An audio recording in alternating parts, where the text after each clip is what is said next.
My name's Wade Hadaway. I am the Ruud District Technical Rep for the Southeast. I cover, I just picked up some new territory. So I cover part of Tennessee, the Carolinas, Georgia, Florida, and Mississippi.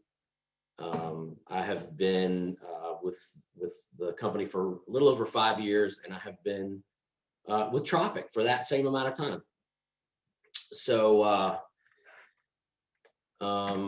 thanks for coming to part 4 of this series. We're going to talk about airflow, static pressure, how to measure capacity, the actual number of BTUs that a system is removing.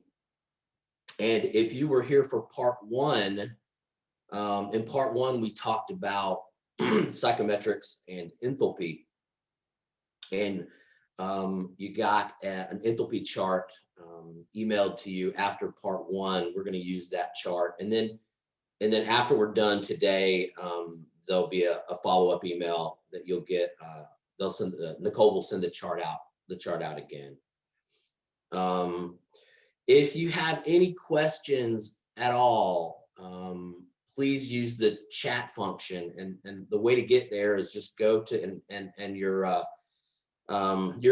Zoom controls may be docked to the top of your screen. They may be docked to the bottom of your screen, but sort of mouse over that little green bar, and you can go to the 3 dots where it says more, and then hit chat, and that'll open up a chat box. So if you have any questions throughout, please ask those questions. I believe Todd Sutherland is monitoring the chat box. That's typically what's happening. Are you on, Todd? Yes, sir. I'll be watching. Good morning.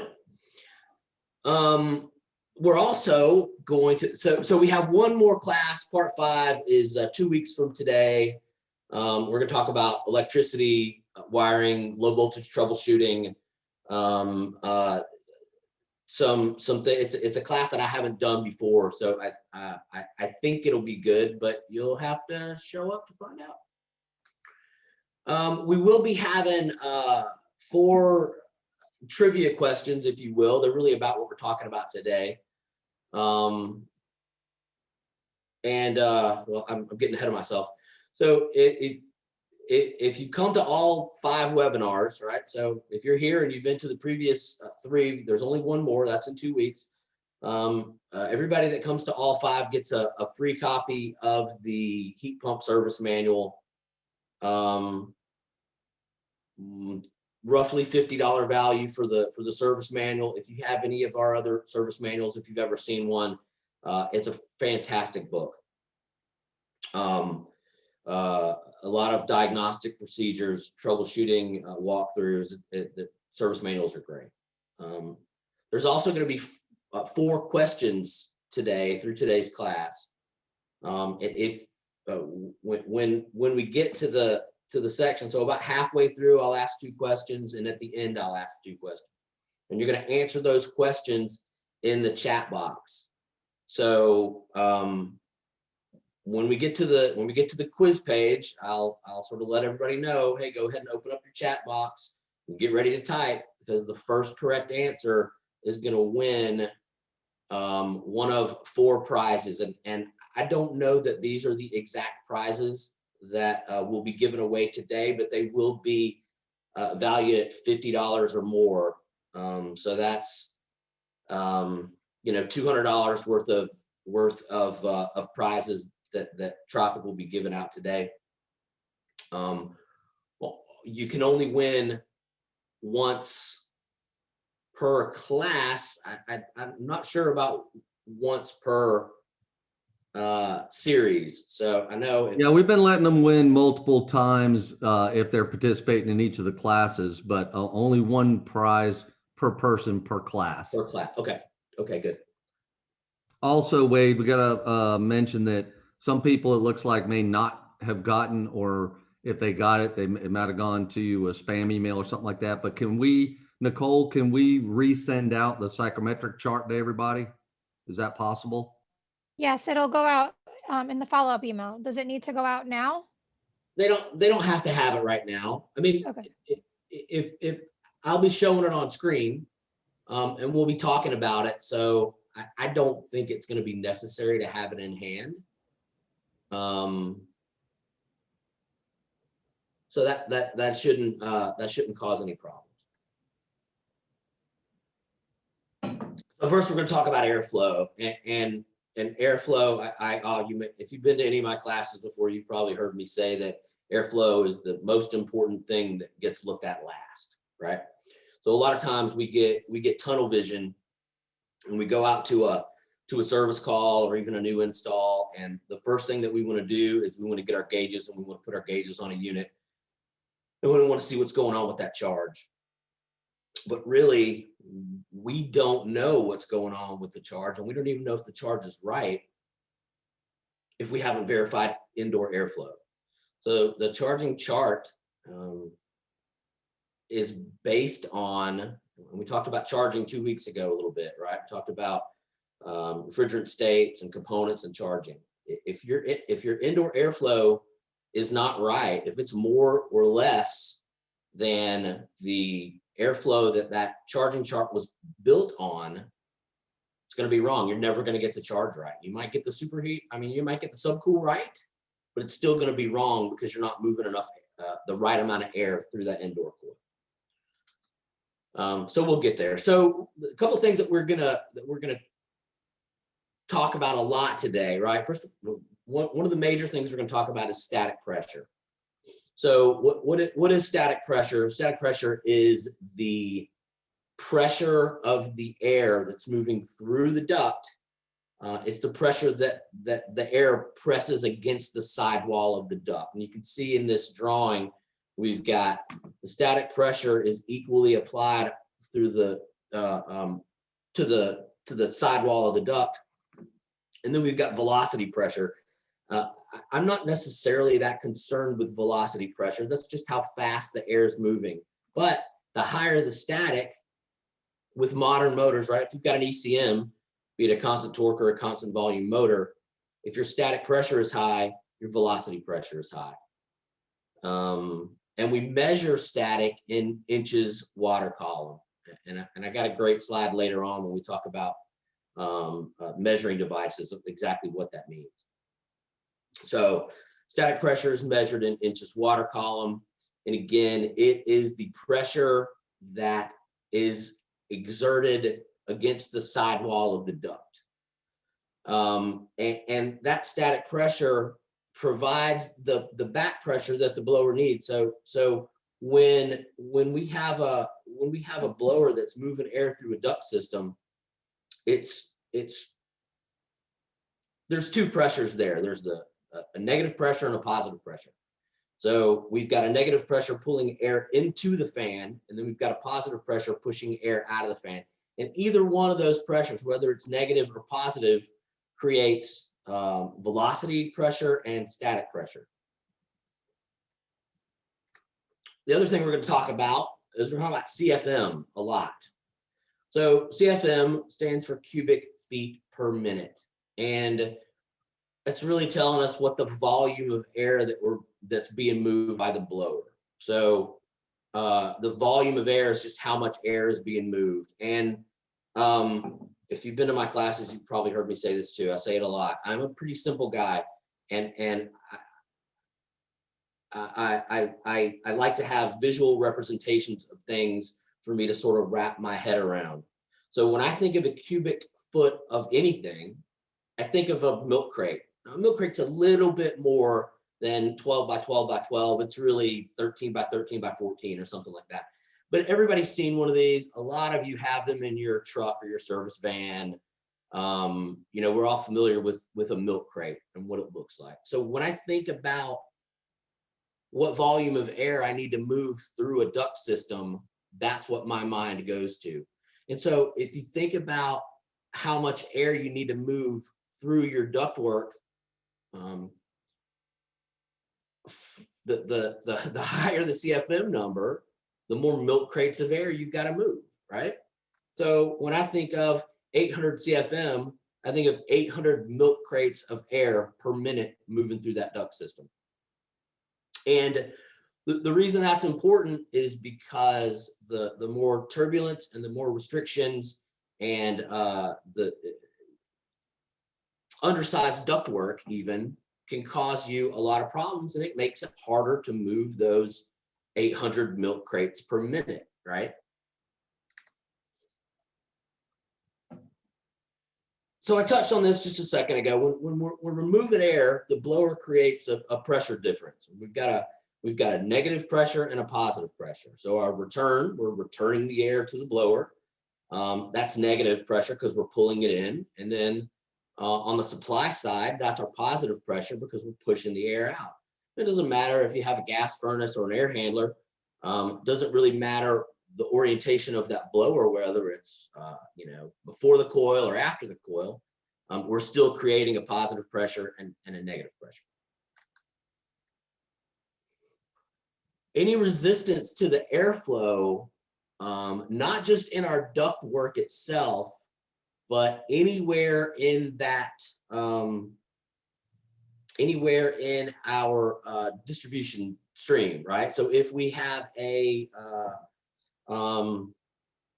UV light installed inside a piece of equipment, that's going to create resistance.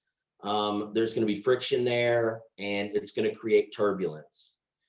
So ductwork itself, it creates friction, and it creates pressure losses in your duct system. You can have those pressure losses, and I got some photos here later of some questionable work, but it can be based on materials, it can be based on workmanship, or it can be anything in that airstream.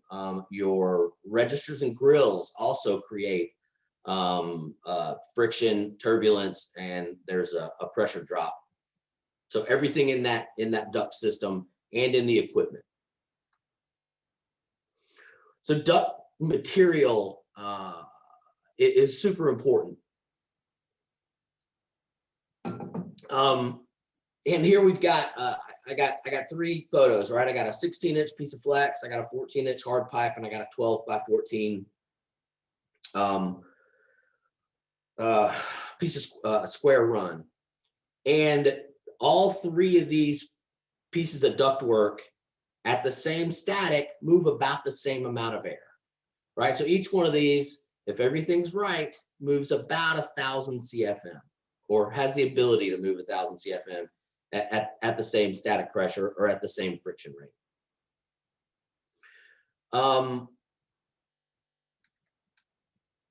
The duct system, or the way the duct is installed, has a huge effect on everything, really. Comfort, operating sounds, efficiency, equipment breakdowns. If you've ever had a customer complain about registers and grills rattling when the unit comes on, that's probably due to high velocity pressure, which is probably due to high static pressure. We're going to go into that much deeper. So here's an example of what was the last one? What did I say here? Physical damage, right? So here's a piece of flex. This is a 7, but as you can see from this photograph, the inside area of this flex run is not the same as it would be if it was a nice round 7-inch piece of flex, right? Everybody can see that. It's pretty obvious when you look at it. Now, the proper way to run flex duct is it needs to be pulled straight and tight. A flex run should have no more sag than a 1/2 inch per foot between supports.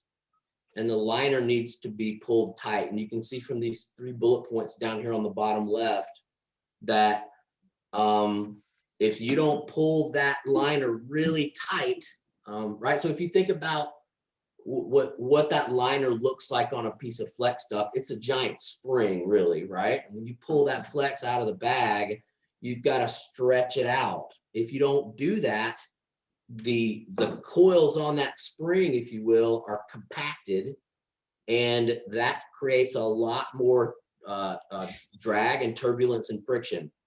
So if the liner has 4% compression, then that's about what you want, right? That's a 1x, that's a one-time multiplier of the friction rate. So it doesn't really hurt us. At 15% compression of that liner, we've doubled our friction rate, which is going to really increase our static pressure. And at a 30%, at 30%, we're at a 4 times friction rate. So if you've got static pressure issues, and we're going to go into how to measure it and everything else, if you got static pressure issues, one thing that you can do is just look at your ductwork and make sure that everything's pulled nice and tight. It's going to take some labor to do that, but it's not necessarily going to cost any materials. Any turn or any bend that you have in a piece or in a run of flex, the bend should be greater than or equal to the diameter or the radius. The radius of the bend should be equal to the duct diameter. And so what that's saying is, if you look down here, and I hope y'all can see my cursor, but if this is, let's say this is a 10-inch piece of flex, this turn here has to be have a 10-inch radius or larger, or it should, for it to be run right. A lot of times that's not the case, that these bends are almost, you might have a 10-inch run that has a 3-inch radius right here, because it's just, it's sort of doubled back on itself. So how you run your ductwork is super important.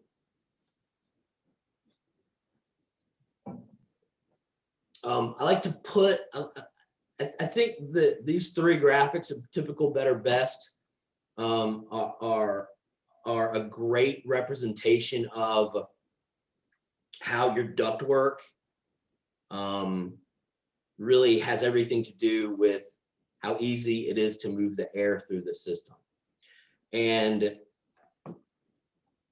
there are certainly limitations, right? If cost and time was not a factor, every job would have, metal, everything. It'd all be hard piped. But that's just not the world we live in, right? So cost is a huge trade-off. If there was no cost consideration, every duct system would look like best that we have here. That's just not the case. So a lot of times when things get sort of scrimped on, or we cut corners to keep prices low, we end up hurting ourselves in the long run because our ductwork is either inadequate or it's not properly installed.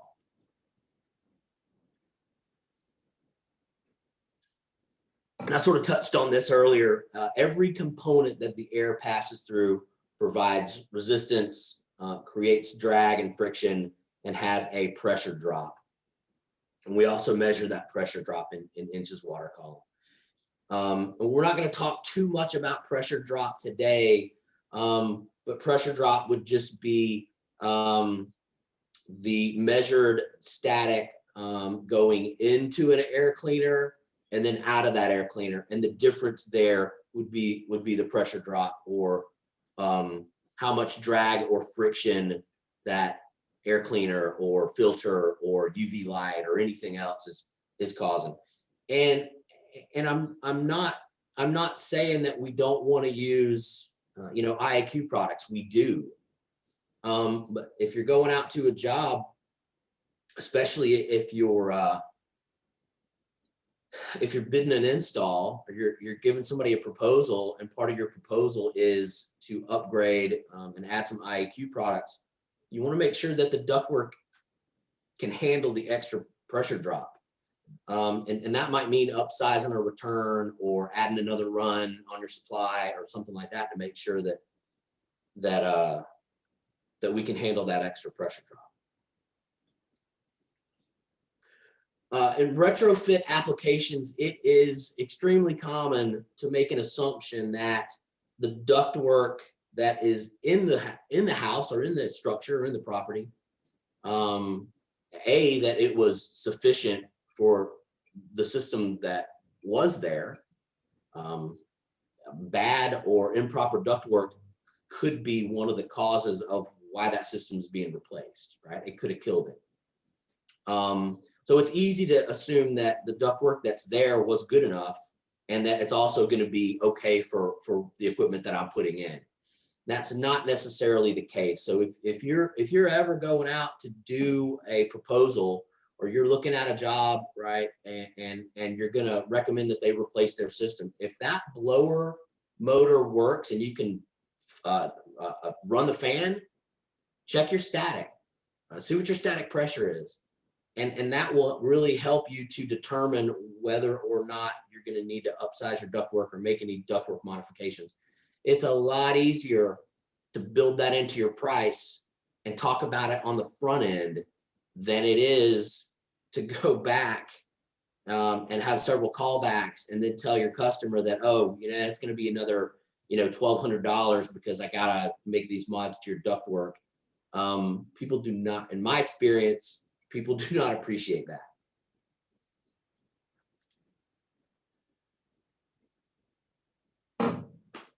So, I don't really know that a whole lot has to be said. They say, a picture is worth 1,000. Good picture is worth 1,000 words. So you go up to a job and you look at this air handler, and it's obvious that we've got an airflow problem here, right? At the bare minimum,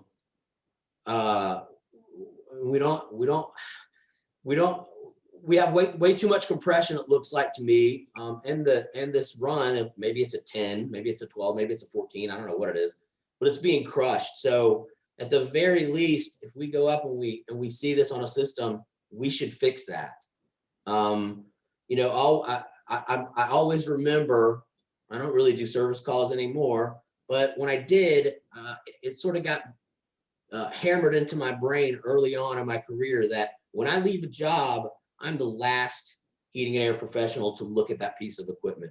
And the way that I leave it is a direct reflection on me and my attention to detail and my skill level and how important I take my job. And I really believe that we all want to be the best we can do, or we want to be the best we can be at our chosen profession. And I have been told several times that I'm naive and I'm a little Pollyannish about that. But I believe that. I think everybody wants to do the best that they can do. So if you walk up on a job like this and you see this, don't leave it like that. Yeah.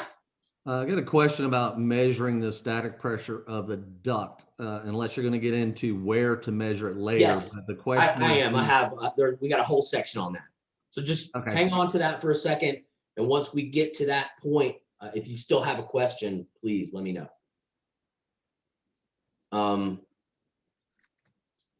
Sometimes just looking at the ductwork like this, it isn't really enough. There's an obvious problem here, but you can see from this next photo, right? So this is a filter grill, and just looking at it, especially if you're looking at it from the back, it might look like it's okay. It might look like you're pulling enough air in through this filter. Number one, I don't know what size this is. Maybe it's a 20 by 20 or a 16 by 20 or what, I don't know, but it's not, because you can see the size of that hole in it. So whatever the size of that takeoff that's cut here into this return is the size of that return. Not only that, it looks like we have a really hard 90 coming right off of this collar and we're really not pulling hardly any air through this return.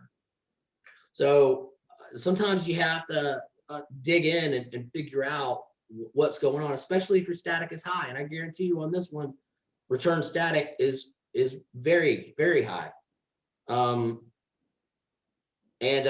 Fixing this will solve a lot of problems. I have a similar photo here on a supply run, and you can see I don't know what size this is. I got all these photos from HVAC Hacks a while back. I don't know what size this register is, but it's not, right? What is it? It's a 2-inch hole cut in it. So again, it might seem like you've got a, I don't know, 6-inch or an 8-inch or whatever size run is going to this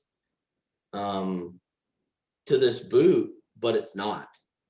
So if your static pressure is high, and I know I've been talking a lot about static, but we will get to showing you exactly what you need to measure it and show you how to measure it.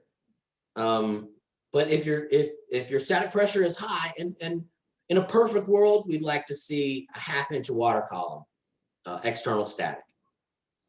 And if your static pressure is real high, you can start looking and find ways to shave tenths or even full hundredths or tenths off of that static just by correcting things like we're here in these last 3 photos.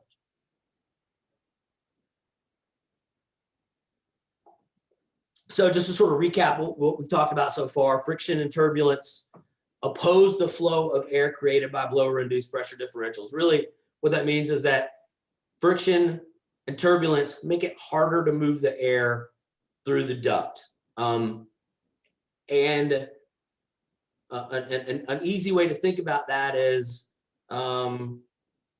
if you're breathing through a straw or a paper towel tube or something, and you take that tube and you put a 90-degree bend in it, it makes it a lot harder to breathe, inhale and exhale. That's exactly what's happening to your air mover, right? Whether it's an air handler or a gas furnace, makes it a lot harder to move the air. Duct materials, duct design, workmanship, all of that plays into and ties back into our friction and our turbulence. A lot of times though, when we go out and we go to price out a job, or we go to look at either a change out, a retrofit, even a service call, a lot of times we don't look at the ductwork at all. And in the 5 years that I've, a little over 5 years that I've worked for Ruud, inefficient, undersized or restrictive ductwork is the biggest problem that we face as an industry. I truly believe that. The vast majority of job sites that I go out to, there is a static pressure issue and a ductwork issue and or an airflow problem. Not all of them, but a lot of them. So we're going to talk about tools and instruments that you need, right? So we'll talk about test instruments required to check static pressure, and a little bit more about the importance of the proper selection and techniques that we're going to use for that static pressure. So there's 3 types of devices. Fluid filled, which is a really old school device to check static pressure. They're not very common out there. Before I came to work for Ruud, I worked at I was an instructor at a technical college here in the Metro Atlanta area, and we had old school fluid filled or water filled manometers, but they're still measuring the same thing. You can have an analog, which is also referred to as a magnehelic gauge, or you can have an electronic manometer. A lot of times when one of the tech support folks calls me, not not necessarily just from Tropic, but from anywhere in my territory. I got a DSC who reaches out to me, and a lot of times I'll ask, well, did he check? What's the static pressure on this duct system? And a lot of the time, the answer is, well, he doesn't have a manometer. He doesn't have any way to check static. And I believe that no heating and air person would go out to a job without their gauges or without their meter. Your manometer or magnehelic or a way to read and check static pressure is just as important as those two tools. If you don't have a way to check static pressure, you are not doing the job that you need to be doing. And I know that's a little bit blunt, and some of you might feel like I'm calling you out. I don't mean it that way, but you need to have a way to check static pressure.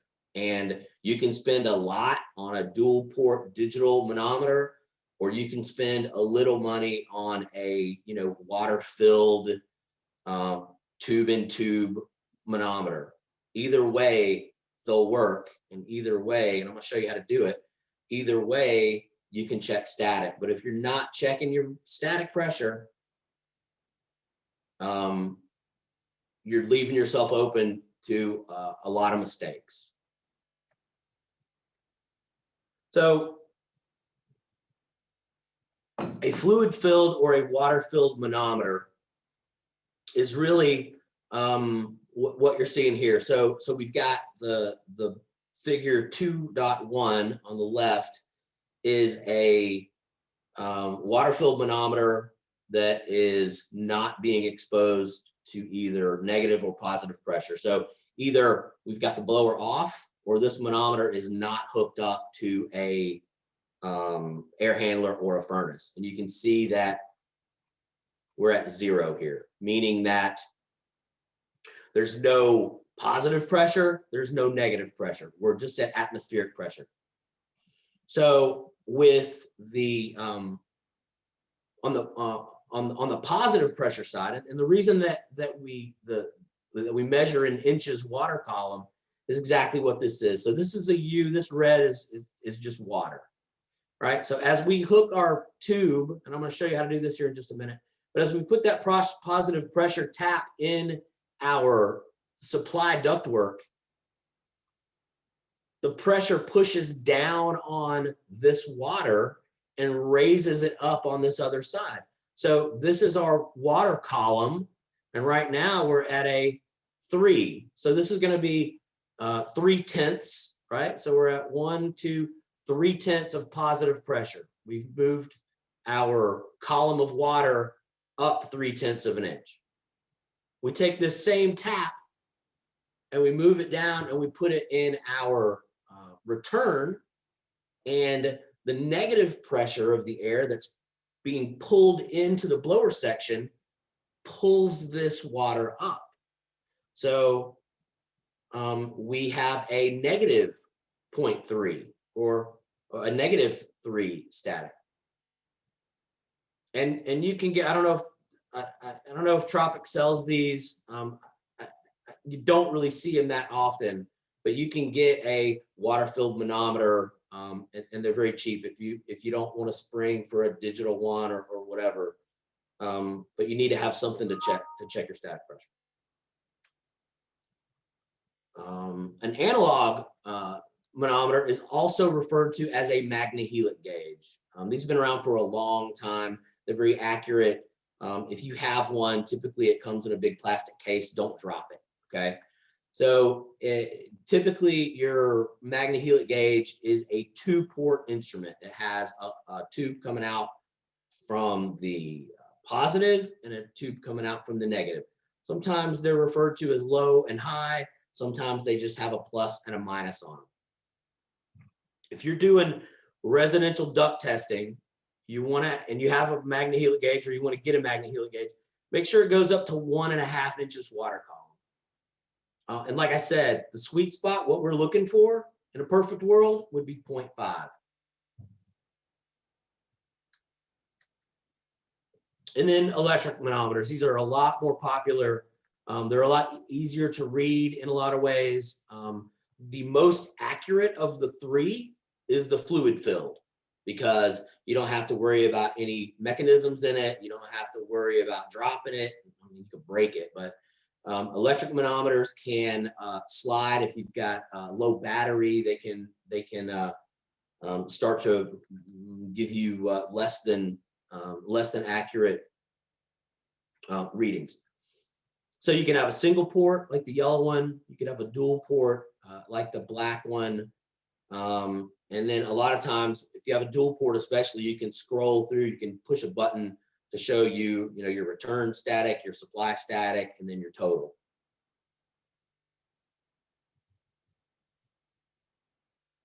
It's also important to have a static probe. Just taking a piece of flexible tubing and sticking it into your ductwork is not going to get you the most accurate reading. So if we're not getting accurate readings, what's the point, right? So if you look here, this is a static pressure tip. This is our ductwork, and this part of our static tip comes down, takes a 90, and faces the airflow. And I don't know if you can see here on this photo, but there's two small holes that are drilled in this static probe. This end is capped off, and just like the air pushes against the sidewall of the duct for our static also pushes against this pressure probe. If you take this and you don't point this tip straight into the airflow, let's say you had it 90 degrees out and the air was blowing this way, these two taps here would be measuring your velocity and not your static. So that's the same thing that can happen if you just have a rubber tube and you stick it into your plenum. If it droops at all down into the flow of the air, you're not getting static pressure. You're getting really a mix of your total pressure. You're getting a mix of static and velocity pressure.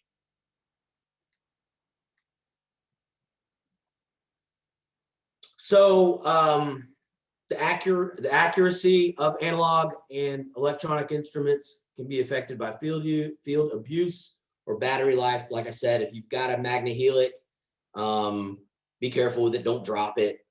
If you have an analog, keep fresh batteries with you. I can't tell you how many times I've been out on a job and my battery died and I didn't have a backup battery on. I have learned my lesson and I keep lots of batteries now, but there have been many times when I was on a job and my battery died. I had to take the battery out of my meter to put in my manometer or the other, back and forth.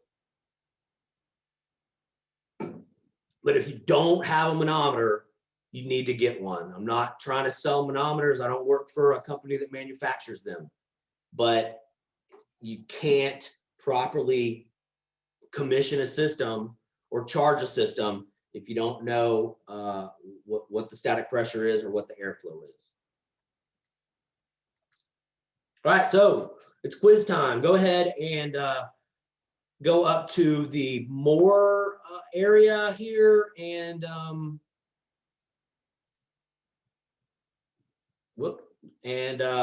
get your chat box out.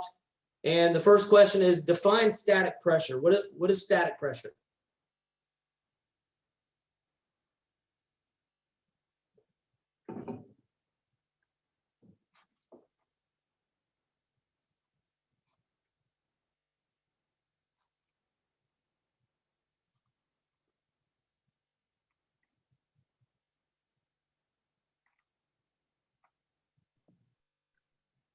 Sorry, Wade. I'm sitting there talking and I'm muted.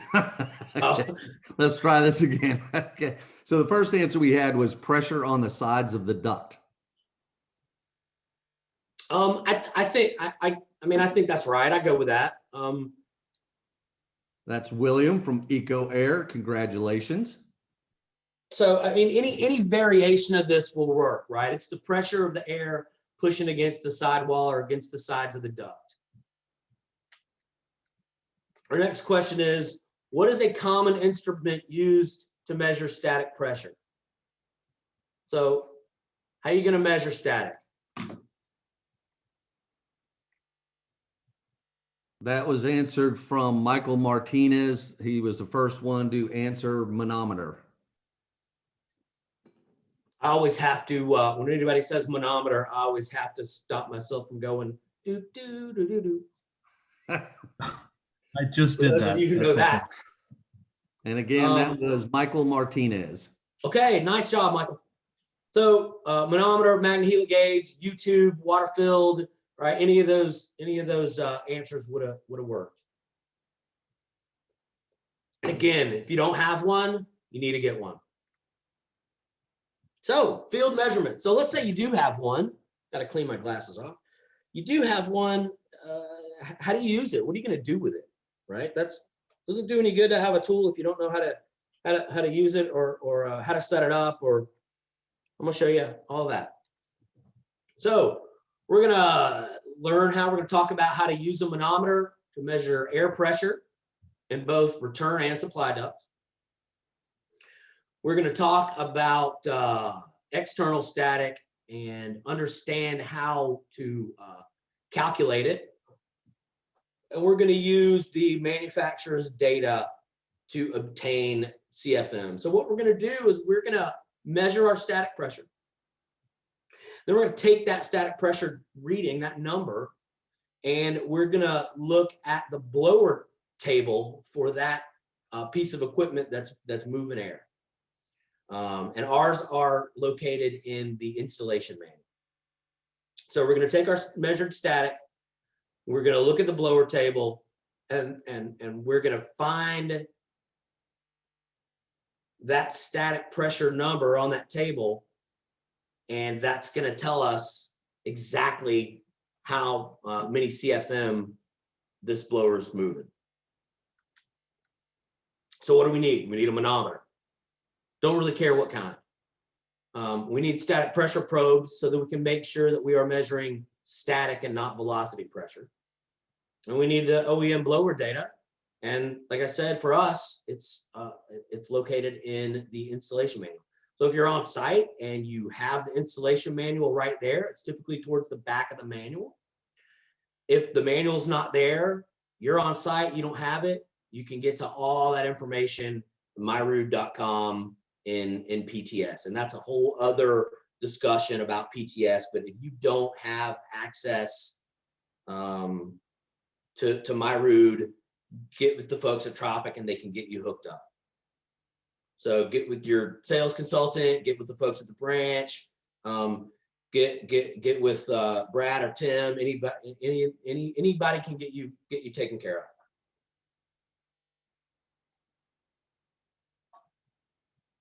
So before we measure our static pressure, we want to make sure that the filter's clean. We want to make sure that the blower wheel is clean.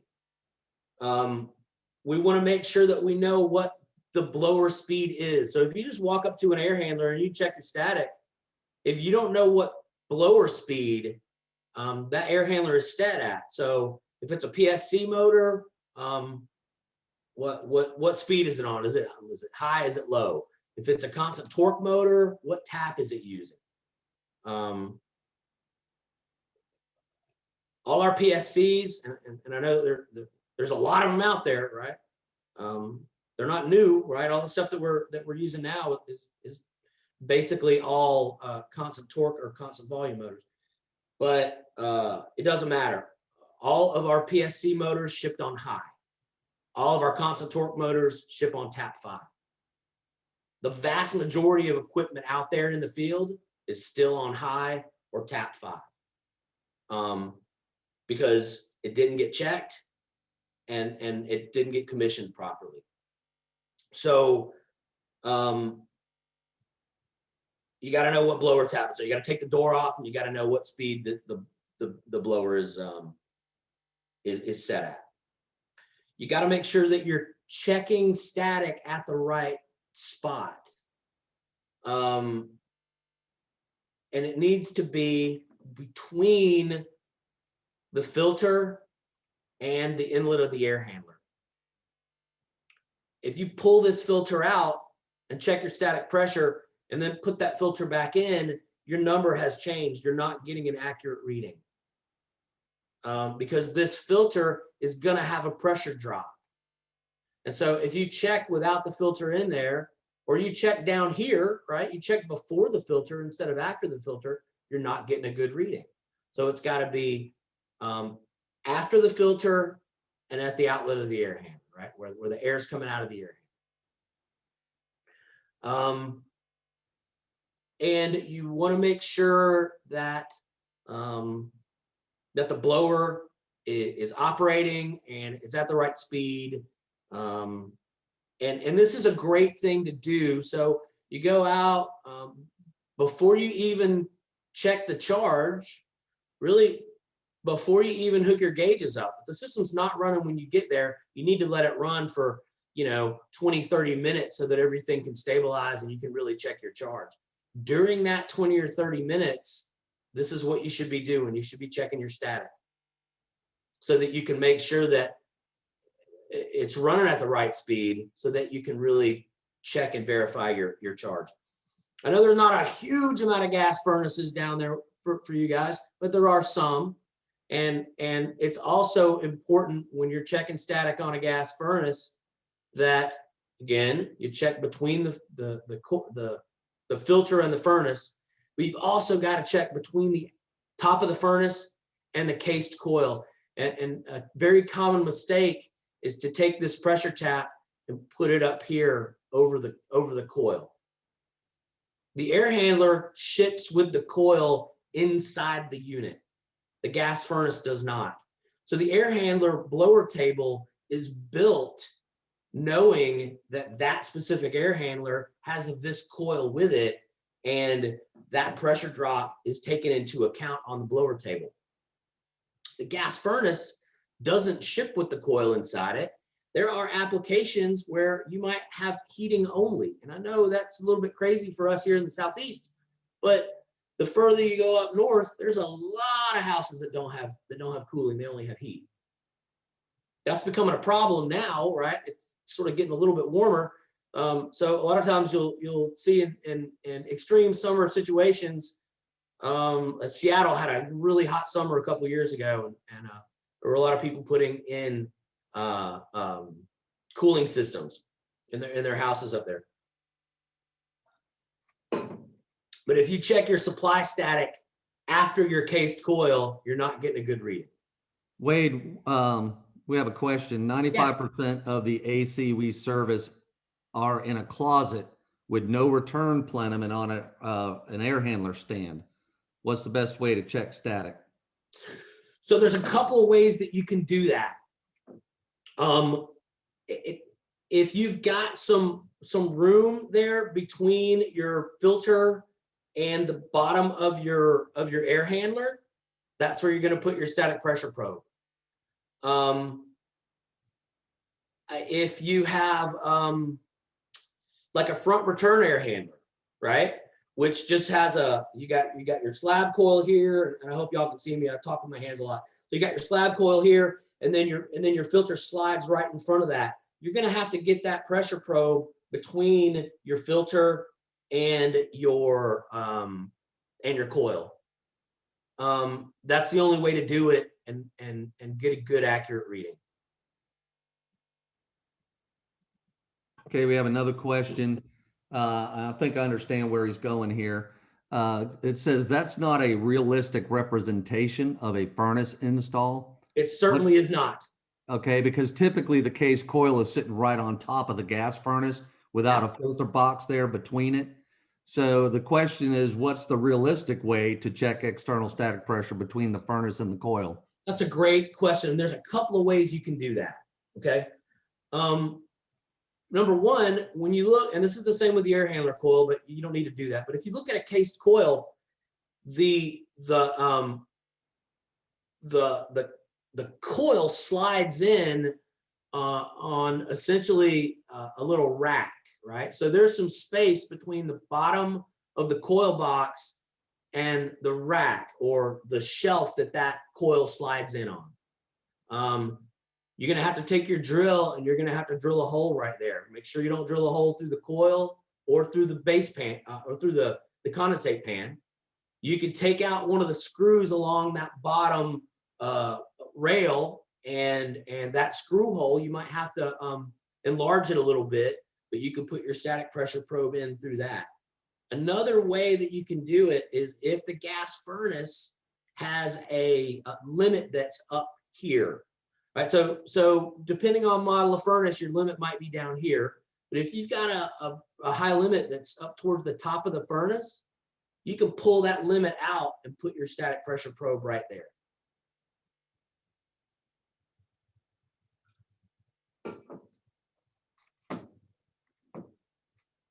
Yeah, really this drawing was done to just illustrate that you've got to be between the furnace and the coil.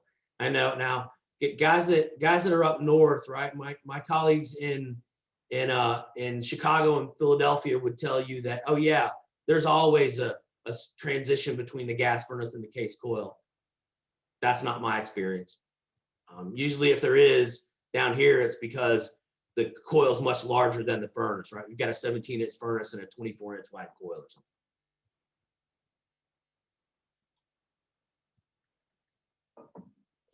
All right, so field measurements. We're going to take our static pressure measuring device, whatever it might be. In this example, it is a Magna-Helix gauge. So we've got our high port and our low port hooked up to our tubing. We've got the high port or the positive going into our supply. We've got the low or the negative going into our return. Again, we're between the filter and the bottom of the air handler. And with the Magna-Helix gauge, it's a 2-port gauge. As long as you've got 2 tubes and you've got 2 pieces of flexible tubing, it'll calculate the static for you. So in this example, we have a 0.5 external static pressure.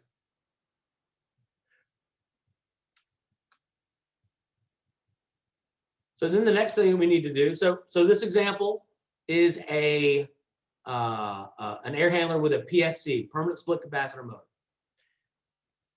So we're looking at our blower table for this PSC motor. This again is in the instruction manual, or the installation manual, sorry, in the installation manual for that air handler. And we had a 0.5 static. What we didn't check was the blower speed, right? So at low, 1/2 inch of static, we'd be moving 1,542 CFM. At high speed, we're moving 1,787 CFM. So that's a huge difference. And I know, you know, 200 and so we'll just call it 250. It's a little bit less than that, but 250 CFM over what we need to blow through that coil can be the difference between this thing keeping up in August or it not keeping up in August.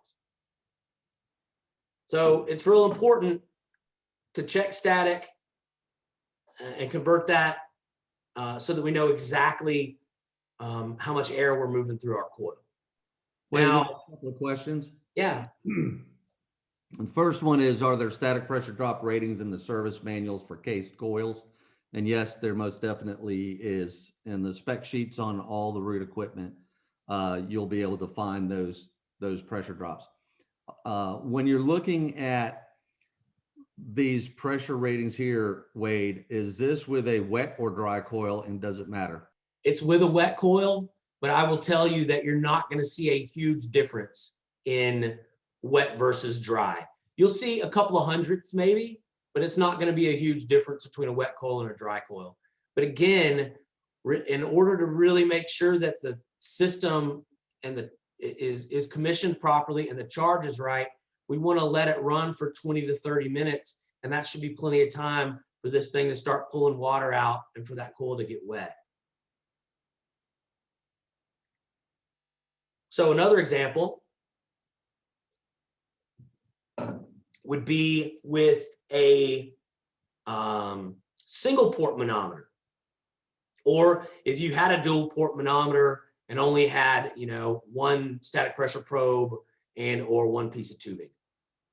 So again, we're gonna check our supply static, we're gonna check our return static, we're gonna make sure we're doing it between the filter and the air handler. I know that I'm repeating that a lot, but it's super important. And then we're gonna take our positive 0.31 and our negative 0.19, we're just going to throw away these signs, and we're going to essentially subtract a negative, and when we subtract that negative, we add it. So to figure out what our external static is, we're going to take our 0.31 and we're going to add our 0.19, and that gives us a 0.5 external static, 0.5 inches water column. Again, we're going to take that 0.5 and we're going to look at the blower table. So this is from an RH1T. So constant torque air handler. And so we know that we have a 1/2 inch of static. And we know that this thing ships on tap 5 from the factory. Now, we don't know what the application is going to be. We had to pick one, so it's either, you know, high speed or 5. That's what we ship on. What we need to know is we need to know what speed the motor is actually on, and you'll notice here on these rows, the first two, right? So these are all three the same air handler. The first two are with a 1.5 ton outdoor unit. And then the third one is with a 2 ton outdoor unit. So with a 1.5 tons, typically we want to be on either 2 or 3, taps 2 or 3. With this 2417, with a 2 ton, typically we want to be on taps 4 and 5 to make sure we're moving the right amount of air. So if we just check our static and we don't verify our blower speed, we don't have any idea how much air we're moving through this area. And so you look, if we just go, so we got a 1/2 inch of static, and, you know, Wade said on that class that a 1/2 inch of static is perfect. That's what we want. We could be moving anywhere from 485 CFM to 858 CFM. Now, typically you're not going to hit this exact whole number, right? It's going to be 0.52 or 0.53. You're going to have to extrapolate that just like you would on a charging chart.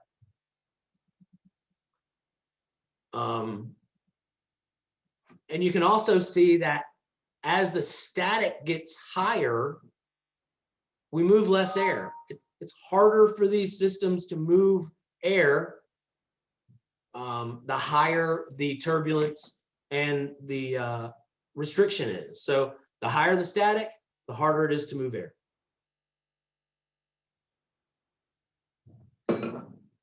So here's what we have. So we went back, and we've got RH1T 2417.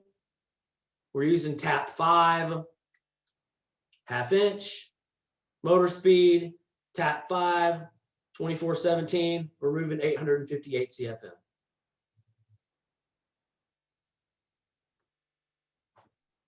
So how much air, or what is the rated airflow for that piece of equipment or for this system? And I'm sorry, we're going a little bit long, but I don't have that much more.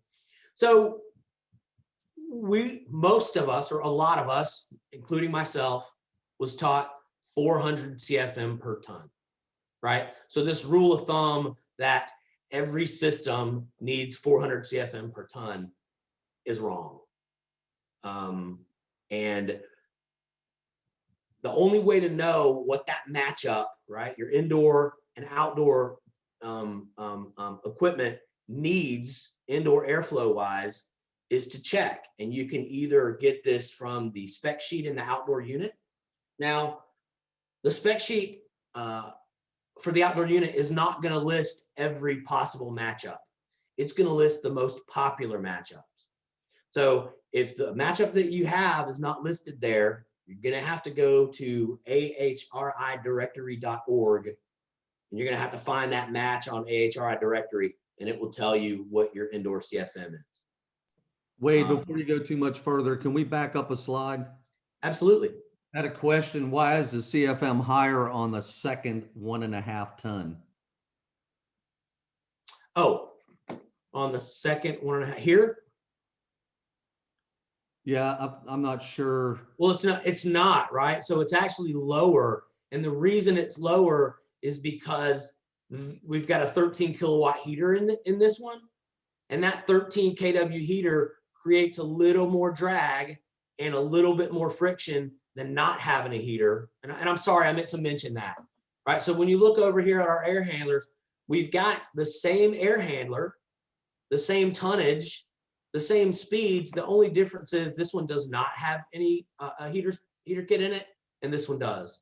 What he's asking about is if you look at the 2417 with no heat on tap 3, it's at 683 CFM, and the one with the 13 kW heat jumps up to 808 CFM on tap 3. Oh, here you mean? Yeah, the difference between that 808 and the 683 on tap 3 on the first one. Oh, hang on. Trying to make sure. So on the first one, is this what you're talking about? Tap 3, not static pressure 3, but tap 3 is 683 CFM. That's 683. Right. He's asking why such a jump from 683 to 808 on the next air handler down at the same motor tap. Oh, you know what?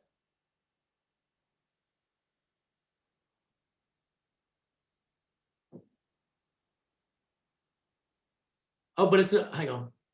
I'm sorry. I keep clicking. That's a great question that I don't have an answer for. My guess is that it's a typo. Is that this is wrong. So I grabbed this from an older document. That's a great question. Nobody's pointed that out to me before. I'll check the new document just for out of curiosity's sake. What's that? But also we had another question, which is why does CFM decrease when static decreases? And that's going to be specific on the motor, is it not? Yeah, it is. But if you look, it doesn't. CFM increases when, CFM decreases when static increases. Right. So as our static pressure goes up, the amount of CFM that we're moving goes down because it's harder to move that amount of air.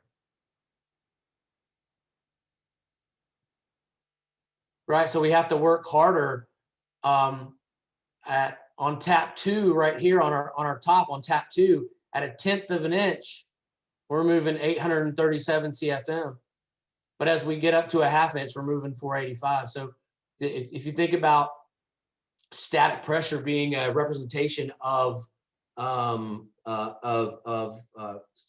friction and duct resistance, right? So this is more restrictive. It's harder to move air through it. And we also pull more current. And on a constant torque motor and a constant volume, we're going to move at a higher RPM.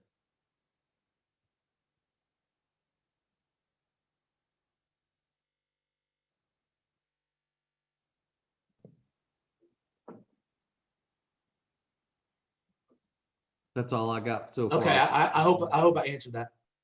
And hey, that's a great catch. I'm gonna get with engineering and find out if that's correct or not. Yeah, because it's still reading that way in the latest revision. Yeah, and it might be it might be a function of it might be a function of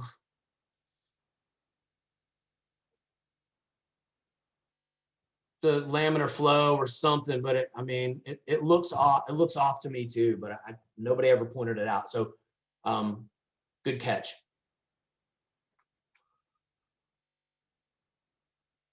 So again, are we always 400 CFM per ton? No. The only way to know that is to check, right? So here I've got a performance chart for a RA 1636. And if this RA 1636 is matched with a RH1T 3617 or a RH1T 3621, right, which are both 3-ton air handlers, one's 17 inches wide, one's 21 inches wide. We do want 400 CFM per ton, right? So our indoor airflow, right, our nominal airflow or our target airflow is 1200 CFM, which is 400 CFM per ton. But if we take this outdoor unit, this RA 1636B, and we pair it, right, and it's a match with a RH1P 3017, you can see that we're looking for 950 CFM. So if we just make an assumption that, well, it's a 3-ton unit, and this 3-ton unit needs 400 CFM per ton, so I know I need 1200 CFM, we're going to be over airing this coil by 250 cubic feet per minute. And that's going to affect capacity. It looks like there's lots of chat info, lots of chat activity. Are there any other questions before we move on to calculating capacity? No, I think we're good, Wade. Okay. All right, so we're going to talk about how to determine the BTU capacity of a cooling system. We're gonna talk about where to get the capacity, right? Which it's on this sheet right here. I just have another slide that shows it, but you look at this performance data, we've got outdoor unit, indoor unit, total capacity, and this is what we're going to be testing for today. We got our sensible, we got our latent, our efficiency ratings, and then the AHRI number. So we're gonna know where to locate that information, and we're gonna talk a little bit about the impact of duct design and workmanship on delivered capacity. And we've really already talked about that a lot, right? The harder it is to move air, the harder it is for us to, hit our capacity number, to hit our SEER rating or our EER rating if we're not moving the right amount of air. So what do we need? We need a psychrometer or wet bulb thermometer. So sort of throwing back to part one, we need to know wet bulb on our return and our supply. We need the enthalpy chart, which you either already have or will be getting after this class. And you need a calculator. So real quick on that, earlier there was a little bit of confusion because earlier you said a psychrometrics chart, but what we actually sent out was an enthalpy chart. Okay, yeah, if I said a psychrometrics chart, yes, that was wrong. It is an enthalpy chart. I'm not going to ask anybody to calculate anything on a psychrometrics chart. Oh, come on. I mean, maybe we could all get together for another Zoom meeting after that and have, HVAC nerds meeting. All right, so this is the chart that you either already have or will be getting. And if you Google this, it's all over the place, right? We're converting wet bulb to enthalpy. There are apps that will do it. There are calculators that will do it. There are websites that will do it. But this chart works fine for what we're doing. So here's the formula that we're going to be using. So write this down. So we are solving for BTUs per hour, right? And that's total heat, sensible and latent. So BTU per hour equals CFM. So, and not rated CFM, but actual CFM. How many cubic feet per minute is this air handler moving? And that's what we just spent some time talking about, exactly how to calculate. So calculated CFM times 4.5. So 4.5 is the constant in this formula. And it is a multiplier based on air density. Under 1,000 feet, right? So up to 1,000 feet above sea level, we're going to use 4.5. And then times our delta H, or the difference in the enthalpy from our return to our supply, right? So what was enthalpy? BTUs per pound of air. Right, and you can see we're going to use this 4.5 multiplier up to 1,000 feet above sea level.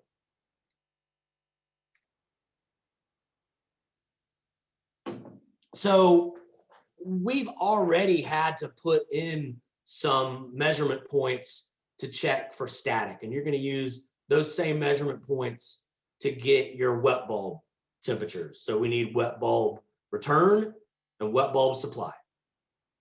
Again, operate the system in cooling for 15 to 20 minutes. So while you're checking your airflow, right? While you're calculating CFM, the system's running, and then you're gonna get your wet bulb measurements. You are going to convert wet bulb to enthalpy, and then you're gonna dump those numbers into the formula. So in the example that we have right here, we've got a 63-degree wet bulb. We have got we'll average it out and call that a 54-degree supply, right? So our return 63-degree wet bulb, our supply is a 54-degree wet bulb.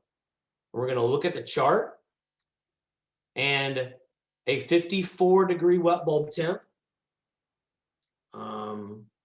equals 22.62 BTUs per pound. So our enthalpy for 54 is 22.6. Now, if our measurement was 54.8, we'd come over here and read this, and it would be 23.1, right? We have nice whole numbers here, so we're not dealing with tenths. So 54 is 22.62.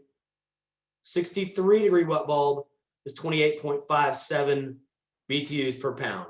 And we're just gonna subtract 22.62 from 28.57, and that's gonna give us a delta H, or a difference in heat, right? Our enthalpy difference is 5.95 BTUs per pound of air. Everybody see that? So we've already calculated our airflow, and you can see, so we've got our example, our example here, 55 wet bulb, 53 wet bulb. We're going to average that out to a 54-degree wet bulb on our supply, a 63-degree wet bulb on our return. We looked at the blower, at the OEM data, and this system is rated at 26,400 BTUs, and the airflow is 950 CFM, right? So we already did our homework to see what rated airflow is and what rated capacity is. And then we measured our airflow by calculating, by checking static and calculating CFM, and we're moving 938 CFM. So if we're within 10% of rated, either over or under airflow, we're good. Wait, I got a question. I'm not sure if I quite understand it, but I'll read it. Is there a specific enthalpy number? Maybe he means, is there a specific enthalpy number we're looking for? But he says, usually I've seen a number between 7 and 5.7.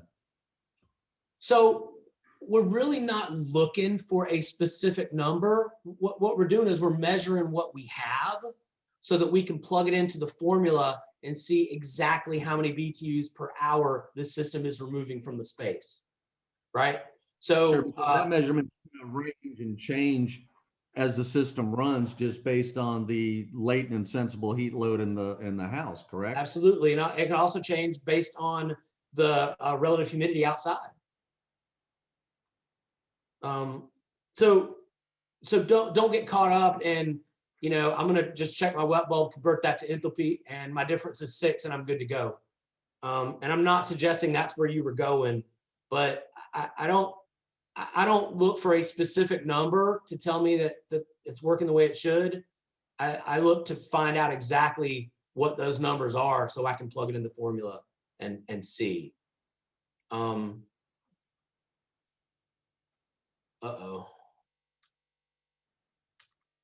Okay, good. So we have got BTUs per hour, sensible and latent, right? That's what we're solving for.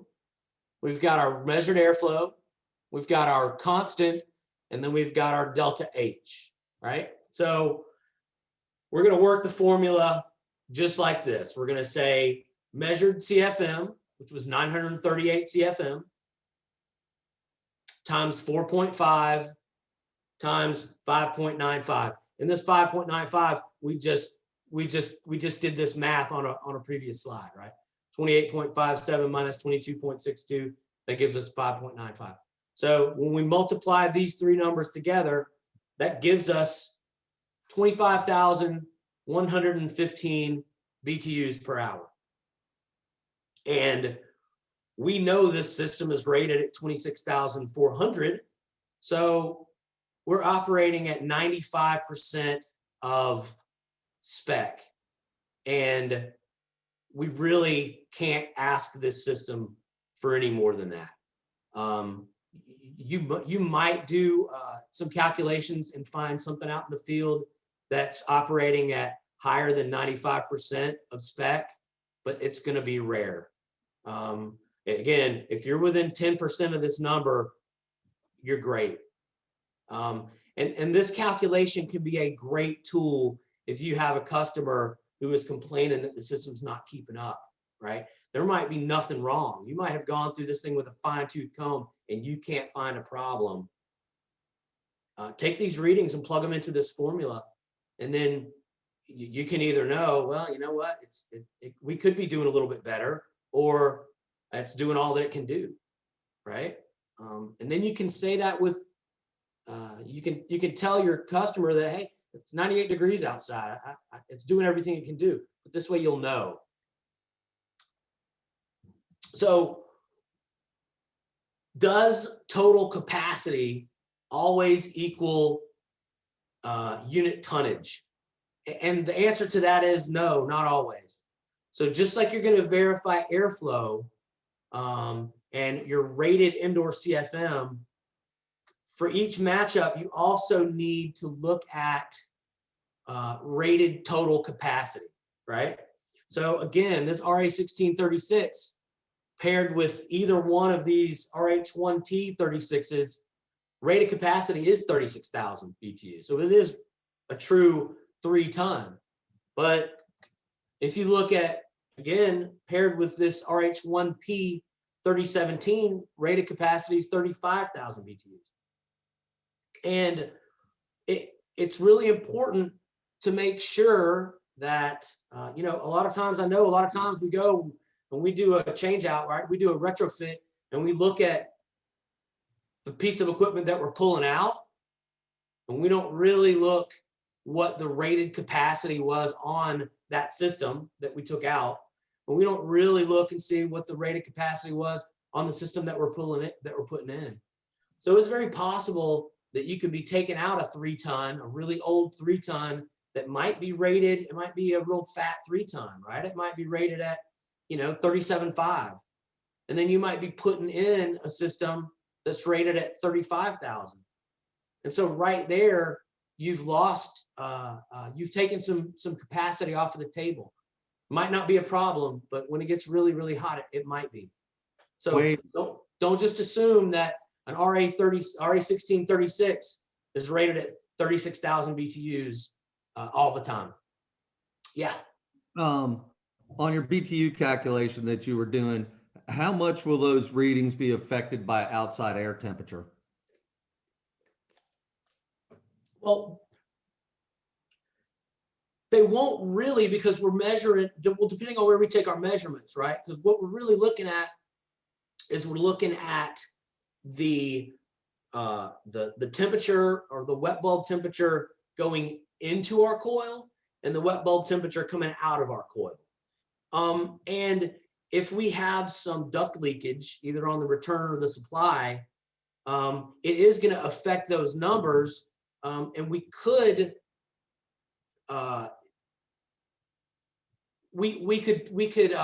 make things better by fixing holes in our ductwork. But as it gets hotter outside, it's not really going to affect those numbers, in that what we're testing is what, I mean, the test points that we have and the readings that we're getting are the readings that we're getting, right? It's a snapshot in time. It's going to affect the temperatures in the wet bulb, but plugging them into that formula is still going to give you the BTU capacity that it is. Exactly. And so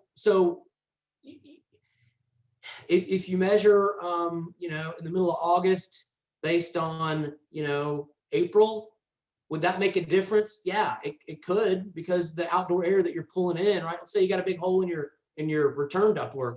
If you're pulling in some outdoor air or some attic air, it's going to make a much bigger difference the hotter that air is. But really what we're looking at is, at this point in time, right now, while I'm doing these tests, this is our capacity.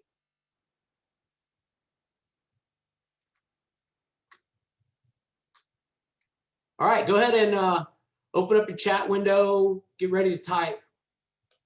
We got 2 more questions. And number 1 is, how many CFM are required for a 3-ton HVAC system? Is it a trick question? I don't know, maybe. So we have 1,200, depends. Depends. Who said depends? There we go. Okay. Then we had trick question. Jacob White was the first one to answer depends. All right, fantastic. It depends. Check the spec sheet or ahridirectory.org. 400 CFM per ton is not accurate. It might get you close, but I mean, the more complicated and the higher efficiency ratings on newer equipment, right? As things get more complicated, our window gets a lot more narrow, right? So our margin for error gets a lot more narrow. So we can't, if you're charging new units with constant torque motors and R410, the same way you were charging old R22 units that had PSC motors and piston for metering devices, you're not charging them right. So they are different. We had a lot of wiggle room back in the day, but that target's getting smaller and smaller and smaller for us. Complete the capacity formula, right? So I'm not looking for a number here. I'm looking for what goes in this blank. What do you fill in this hole? Man, I think some people knew what you were going to ask. We have one person who wrote the whole formula out. I'm impressed. That's good. William Andrews was the first one that typed in CFM. All right, fantastic. BTU Wait equals. Wait a minute. I think William already won. Nicole, did William already win this time? It's 2 different Williams. Okay. All right, William, you're good. Well, the Williams are bringing it hard today. I appreciate that. Good news is most of the answers were CFM, or the entire formula some people put in. I think they knew what you were going to ask. I think they're starting to understand your mind, Wade. You know what? I may have let the cat out of the bag. If you look up here at the very top of my slide, think I got some answers there. I Ah, don't know where that came. I don't know where that came from, but somebody's paying attention. I appreciate it.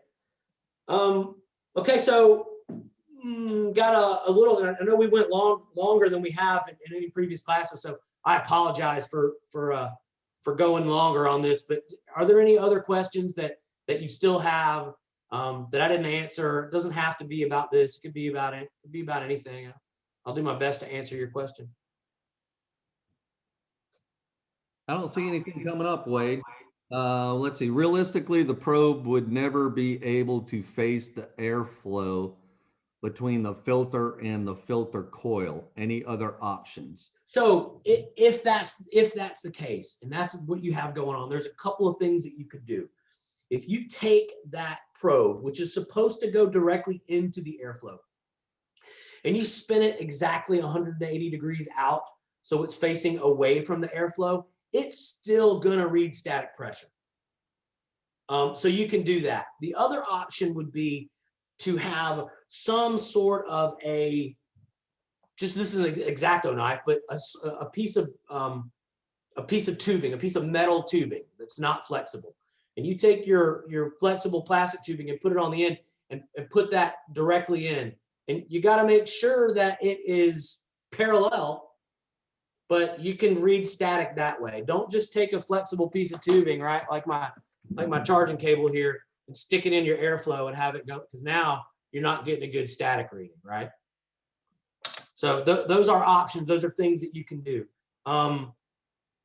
Is it less than ideal? Yeah, but sometimes, good techs find a way.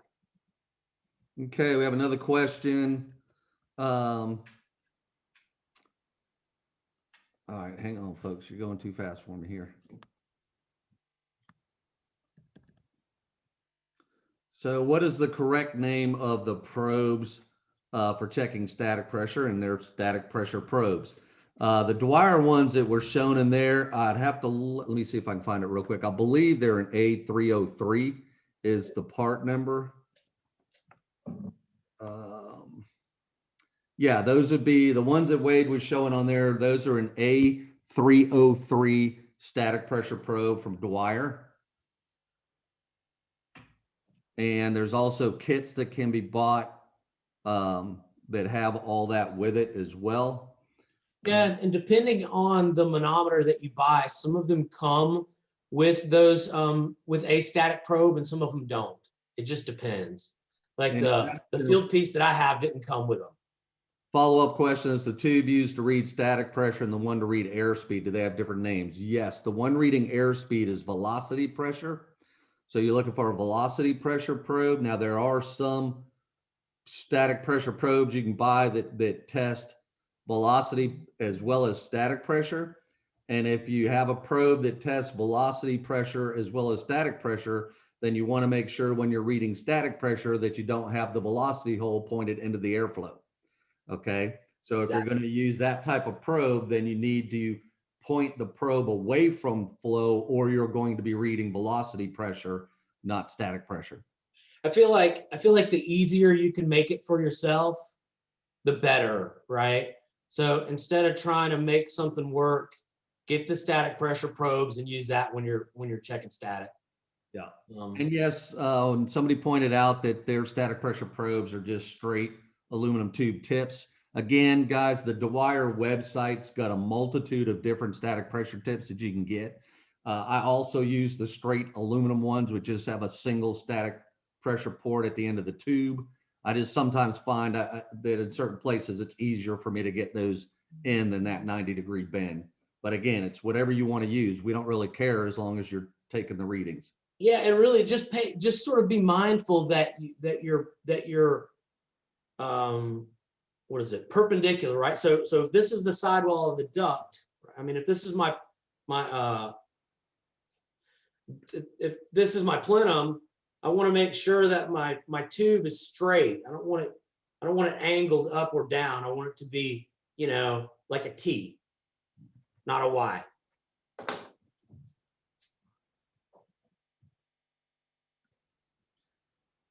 I think that's it, Wade. But I think there's one more question about, can you use the psychometric chart to Oh. get delta H? Yeah, you can. So you can take the psychometrics chart. You can plot wet bulb and then extend that line from wet bulb, and that's enthalpy.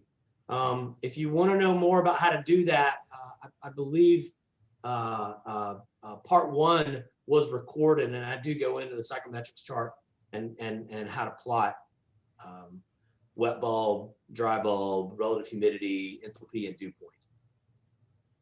I'm not sure where those videos are, but if you get with somebody from Tropic, they can point you in the right direction. All right, well, I guess that's it. Hey, thank you. I appreciate everybody. I appreciate your time. Again, I'm sorry for going so long.